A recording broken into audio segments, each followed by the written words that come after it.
ова издание. Подготвени или не, мајмунските сипаници се шират. Итна здравствена состојба од меѓународна загриженост. Каква е сликата во САД? Научниците наведуваат дека животните и луѓето се прилагодуваат на потоплата клима и пожарите. Дел од животот, но им требаат отпорни и здрави шуми, нешто што исчезнува. Што ако еден патник во авион наместо 3 торби земе 10 или 20, за да им помогне на украинските борци? Како се роди летачката помош? Останете со нас, ќе ви кажем.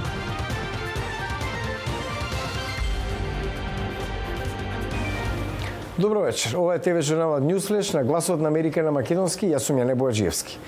Американскиот сенат со просто мнозинство усвои мерка од 430 милиарди долари за борба против климатските промени, намалување на цените на лековите и зголемување на некои корпоративни даноци. Различни реакции од двете политички партии. Додека сенаторите гласа 50-50 по партиска линија за нацрт законот познат како Закон за намалување на инфлацијата, подпредседателката Камала Харис го имаше одлучувачкиот глас за. Уверен сум дека законот ќе обстои како еден од најголемите подвизи на 21 век. Со него ќе се намали инфлацијата, ќе се намалат трошоците, ќе создаде добро платени работни места и е најхрабриот климатски пакет во историјата на САД, рече Чак Шумер, лидер на мнозинството во Сенатот. Републиканците тврдат дека нацрт законот нема да се однесува на инфлацијата, велејќи дека тоа ќе биде мерка за кратење на работните места, листа на желби за прекумерно трошење што може да го подкопа растот, додека економијата паѓа во рецесија. Пред предлог законот да стаса до председателот Џо Бајден за подпис, представничкиот дом мора да го одобри. Тоа гласање се очекува в петок. А сад се соочуваат и со нова здравствена закана, откако Светската здравствена организација ги прогласи мајмунските сипаници за јавна здравствена криза од меѓународна загриженост. Прашањето е дали сад се подготвени за нова епидемија. Дописничката на Гласот на Америка од Белата куќа Анита Пауел има повеќе. Подготвени или не, мајмунските сипаници се шират. Светската здравствена организација го прогласи ширењето на вирусот, што предизвика епидемија во Централна Африка и кој има заразено над 16.000 луѓе во 75 држави, за итна здравствена ситуација од меѓународна загриженост. Мајмунските сипаници се расширија во САД во средината на мај и сега има околу 3000 случаи. СЗО претходно има прогласено итни ситуации за пандемијата на COVID-19, епидемијата на ебола во Западна Африка во 2014 година и за вирусот Зика што ја погоди Латинска Америка во 2016 година. Координаторот за пандемии на Белата куќа вели дека САД се подготвени. Ќе продолжиме да работиме на зголемување на пристапот до тестирање, вакцини и третмани и да осигураме дека американците ги знаат ризиците од вирусот и што администрацијата прави да се справи со нив. Симптомите се слични како на грип, а дополнително се појавува и осип што изгледа како меури. Но лекарите велат дека нема да се случи пандемија. За разлика од COVID-19, мајмунските сипаници се шират единствено преку близок контакт и за нив има вакцина. Администрацијата на Бајден вели дека се надева оти ќе се обезбеди пристап до повеќе од 6,9 милиони вакцини до средината на 2023 година и оти здравствените одели нудат над 1,7 милиони третмани бесплатно. Доктор Џа вели дека администрацијата исто така планира да го забрза глобалниот одговор, иако не даде детали на прашањето на Гласот на Америка. Продолжуваме да имаме силни партнерства со многу држави во светот да се зголеми лабораторискиот капацитет како што имаме овде во САД. Тоа е од суштинско значење и продолжуваме да работиме во таа насока. Вирусот очигледно е расширен во многу држави. Во постојана комуникација сме со европските колеги и со другите во светот.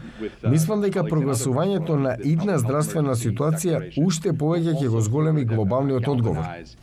Лекарите велат дека не е важно како се вика епидемијата, туку здравствениот систем да ја стопира оваа болест, што всушност потекнува од глодари, а не од мајмуни. Лекарите повикуваат на глобална кампања на вакцинирање. Засега мнозинството случаи во Америка и Европа се меѓу мажи кои имаат секс со мажи, што доведе до стигматизирање на проблемот. Ако владата на САД сака да биде сериозна во контролата на мајмунските сипаници, треба да најде начин да го контролира изворот. Тоа ќе значи вакцинирање на лицата во државите со епидемија и пошироко. Мислам дека тоа е легитимна постапка во овој момент. Но како што администрацијата на Бајден знае, вирусите се и три непријатели. Пример за тоа е председателот, кој неодамна беше заразен со коронавирус. Уништени домови, изместени животи.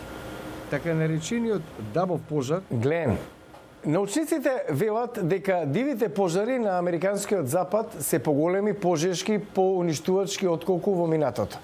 Мајкл Саливан известува од Лос Анџелес, на што предупредуваат научниците.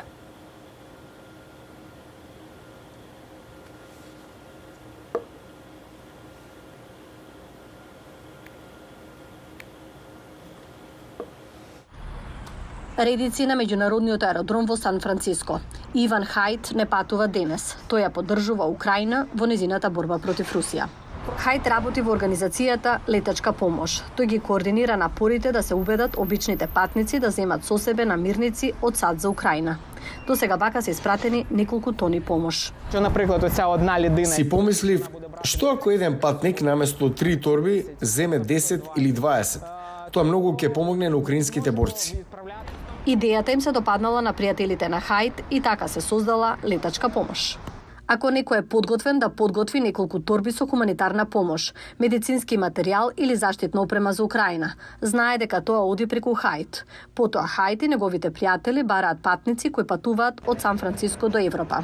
Арсен Костенко лета за Варшава, Полска. Тој е среќен што може да помогне. Ме направи да се чувствувам корисен. Моето патување сега е многу поважно. За ова да функционира, мора да има согласност од авиокомпаниите. Некои прифаќаат, но некои не сакаат дополнителен багаж. Јарома Кузишин од Хромада, непрофитна организација која собира средства за области погодени од војната, помага да се одложат трошоците. Понекогаш добиваме големи попусти, па дури и бесплатно некои ги земаат торбите. Повеќето сакаат да помогнат. Во Варшава волонтерна летачка помош ги прима куферите со залихи, од каде ги испраќа во Лавов, каде што друг волонтер ја дистрибуира помошта низ Украина.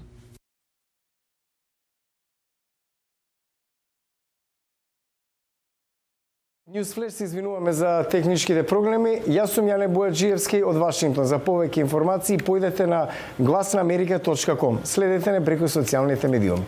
Пријатна вечер, се гледаме утре.